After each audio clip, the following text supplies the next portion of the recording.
Eto ang ating first stand-up comedian, 3 years na nagpapatawa. 37 years old, from Taguig, Alex Calleja. Yeah! May tayo doon, Des. Yes, sir. Magandang gabi, Comedy Bar. Palakpakan naman. Woo! Ito lang huling palakpak ko ngayong gabi. Sa mga nanonood sa TV, kahit ikaw lang mag-isa, bumalakpak ka. Para iwasan ka ng mga kapitbahay mo. Alam niyo, nagpapasalamat ako ha. Nakalabas ako ng bahay, ang gulo ng nanay at tatay ko. Nagsimula pa ng bata. Kinausap ako ng nanay ko ng bata ko, Alex, mahirap lang tayo ha. Kaya mag-aral ka mabuti. Kaya sumagot ako, yes mom, I will. Nag-i-English ka? Niloloko mo ba ako? Bakit nakapag-aral ka na ha? So nalito ako, no? Saka nung bata ako, dahil bunso ako, tapos yung 10 kayo magkakapatid eh. So laging binibigay sa akin pinaglumaang mga damit. Pero minsan nainis na ako eh. Sabi ko, Mom, this gotta stop. Nagulat na naman yung nanay ko. Anak, ang yabang mo, ba't tayo mong suotin yan, ha? Ha? Bunso ka, ang tigas ng ulo mo. Suot ko na nga yung panty ni ate, huwag naman yung blouse niya. It's too much, you know. And red is not my color. Yeah? Saka nung bata ako, marami akong mga kaibigan, di ba? Naglalaro kami, dadating yung nanay ko, magsasalita, Alex, mag-abulan kayo, wag lang kayong tatakbo. Nawalan ako ng kaibigan mula noon. Tapos yung tatay ko darating, may papahanap sa akin, Alex, hanapin mo ang tsinelas ko. Pag hindi mo nakita, makikita mo. Hanggang ngayon, hindi ko pa nakikita. Kaya minsan na parang ayoko na umuwi sa bahay nun eh. Bala ko na maglayas. Nabalita ng tatay ko, tinawagan ako. Alex, bakit hindi ka umuwi dito? Pag hindi ka umuwi dito, papalayasin kita. Naku, di umuwi ako. Umuwi ako. Pagdating ko, sinalubong ako ng nanay ko. Saka galing. Sa kaibigan ko lang, sumasagot ka pa! Anong ginawa mo sa kaibigan mo? Anong ginawa mo? Hindi ka makasagot, nagda-drugs ka! Siyempre po, matras na po ako, masakit na po eh! Sabi ng nanay ko, halika dito, kakausapin pa kita, hindi pa ako tapos. Halika dito. Siyempre, masunurin ako, lumapit ako. Lalapit ka, lalabang ka, ha?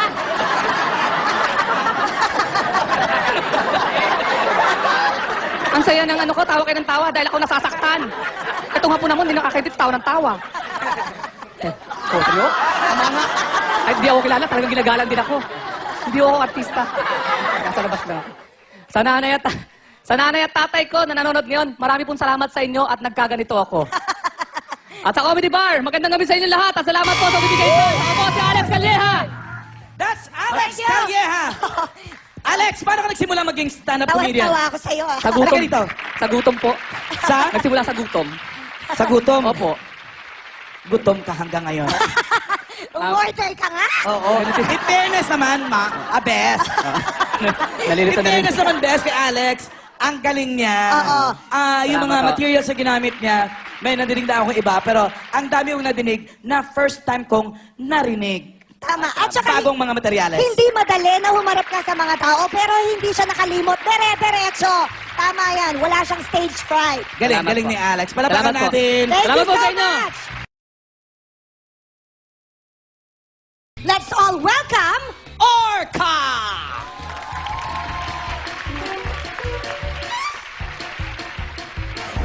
Magandang gabi po sa inyong lahat. Nandito po ako ngayon para ipaalam sa inyo na plano ko ang mag-hunger strike. Oo, hunger strike. Dahil punong-puno na ako sa mga panlalait ninyo. Sa Tagalog, anong tawag sa amin? Mataba, mabilog, malusog. Sa Bisaya, tambok. Sa Espanyol, tabakalera. At ang masakit sa mga geologs, baboy. Kahit sa mall. Alam niyo yung sa mall, yung mga talking weighing scale na yan, nilalagyan ng 5 piso, tapos sasabihin niya sa'yo kung anong timbang mo. Sinubukan ko rin yan. Naghulog ako ng 5 piso. Ito ang sinabi ng talking weighing scale.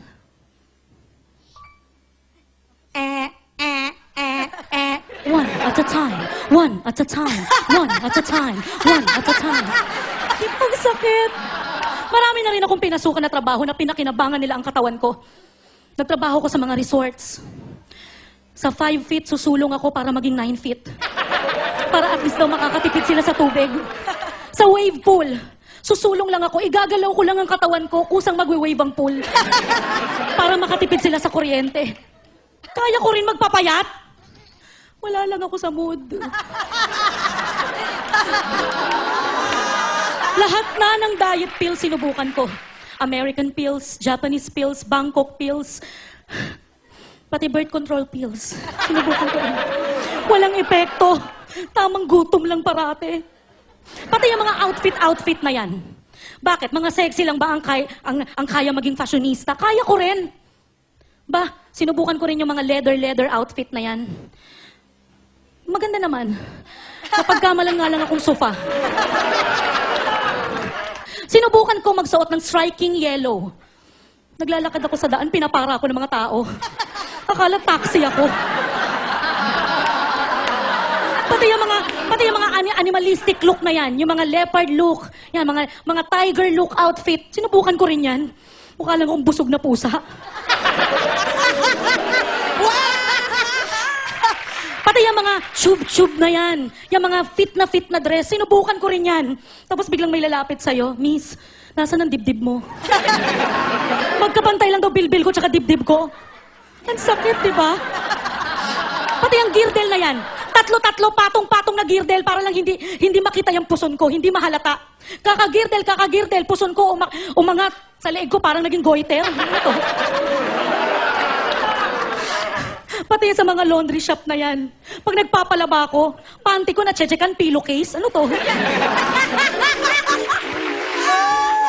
Kaya pala pag sinusuot ko, ang tigas.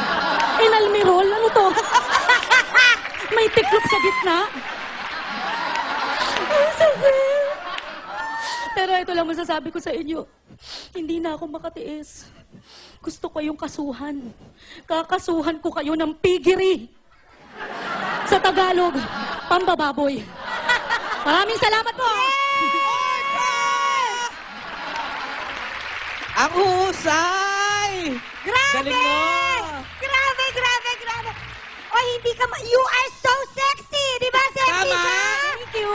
Ayan, pinaiyak mo yung taga-London. Mas comedy po to, ba't ka naiiyak? Natawa ka He's lang. so good! Thank you so much. Natawa, naiyak sa katatawa sa'yo.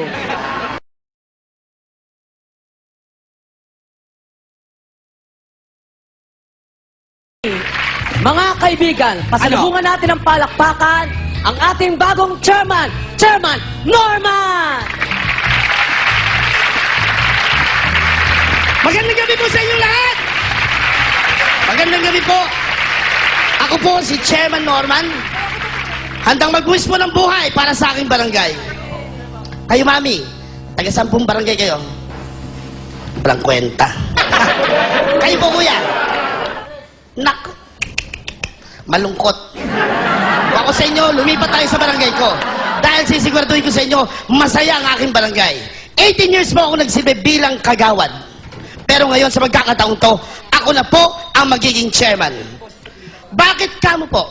Pag akong nanalo bilang chairman ng aming barangay, ipagbabawal ko po ang bahay na may 2 palapag upang hindi kami panikin ng akyat bahay gang. Pangalawa, bawal na bawal po ang aso na pakalat-kalat. Insecure ako dyan. Tamang ako na lang. Ako na lang po ang magbabantay buong gabi. Safe na safe ang barangay ko. Pangatlo, bawal din sa akin ang pangit. Ang pangit kasi gusto ko laging maganda at maaliwalas ang pangitain para maganda ang bukas. Chairman, Yes. pati mo ba ako bawal sa barangay mo? Hindi. Okay ka na sa barangay. Exempted ka para meron akong panabla. Pang-apat, ang sabi, ang pagdi-gamit ng wangwang solusyon sa trapiko. Hindi totoo yan. Mali ang paniwalang yan. Dapat curfew. Sa Tagalog, konting sasakyan. Curfew. Panglima, bawal ang inuman ng walang pulutan. At para hindi magkagulo, ako mismo ang inyong tanggero. Kaya everybody, tagay na tayo, barangay.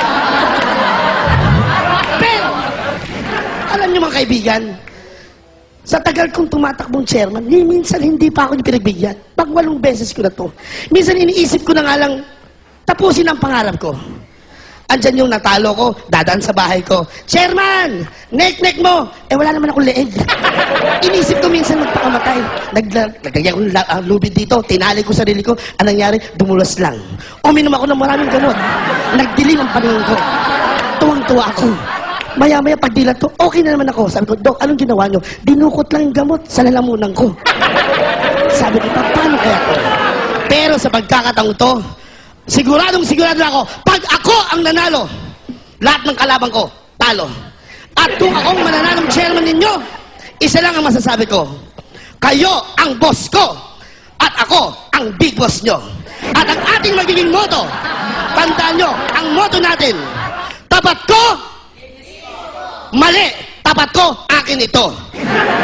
Tandaan ninyo, sa darating na halalan, walang ibang chairman, ang nag-iisang chairman, and my name is Chairman Moreno. Chairman! Yes!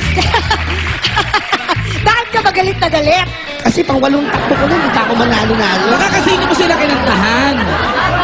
Ang Tinatanong ni Bes kung Hindi. kumakanta ka ba. Ako kumakanta po ako. Oh. Patayin natin si Chairman! Ito kasi, paano mo iboboto si Chairman? Paano siseryosohin? Pag kumanta, kantang babae, Pilita Corrales. Chairman, sige na naman. Ladies and gentlemen, Miss Pilita Corrales. Pag nanalo ako bilang chairman, Pilita Corrales, isa lang ang masasabi ko sa buong barangay. Ano? A million thanks to my love. Oh. Norman, ladies and gentlemen. Thank you so much. Comedy Bar for having me. Please welcome. Ako po si Durf at alam niyo gustong-gusto ko sanang pumunta sa Amerika eh. Kaso lagi ako nadi-deny sa application ko sa US visa. Kaya ang mensahe ko sa US Embassy, ha? You know, I have no intentions of becoming a TNT. I just want to see Mickey Mouse forever. What's wrong with that? Ha? Kasi yung asawa ko, ha, nasa US yan, nagbabakasyon. Kaya ang pamamaraan ng communication namin is by webcam. Isang araw, sinabi niya sa akin na maghubad sa harap ng webcam. Hindi maganda yung unang experience ko niyan eh, nung naghubad ako sa harap ng webcam. Kasi pinalabas ako ng owner ng internet cafe. Get out! Huwag ka dito maghubad! Bakit? Ano masama doon? Mag-asawa kami ha? At saka, napansin nyo, di ba? Sabi natin, kapag meron daw itim na pusa na dumaan sa harap mo, mamalasing ka. Kanina, may dumaan na itim na pusa sa harap ko, nasagasaan ko. Tanong, sino ngayon ang malas sa amin dalawa? Isa pa yung nakakatakot na tanong, yung kapag merong upuan na walang nakaupo, ha? Tapos meron lalapit, magtatanong, may nakaupo? Bakit may nakikita ka? Nakakatakot. Hindi ko kaya. Tsaka yung mga features ng cellphone na hindi ko maintindihan kung bakit naandun, katulad ng waterproof cellphone. Hindi ko maintindihan kung para saan yan eh. Nung una ako nagkaroon ng waterproof cellphone, naging excited ako. Ginamit ko kagad, kinausap ko yung mga friends ko sa ilalim ng karagatan. Hello? Hello? Kausap ko na ng cellphone, fireproof eh. Tsaka na tayo mag-isip! Mag-usap! Mainit-init dito eh. Pero yung cellphone ko malamig. Maintindihan, ha? Alam mo, hindi ako masyado naging excited sa kalaban ni Manny Pacquiao, si Mosley. Ha? Kayo ba naging excited? Kasi medyo merong edad na eh. Ang dapat na susunod na kalaban ni Manny Pacquiao eh si Stevie Wonder. Ha? Kasi magaling umilag yan eh.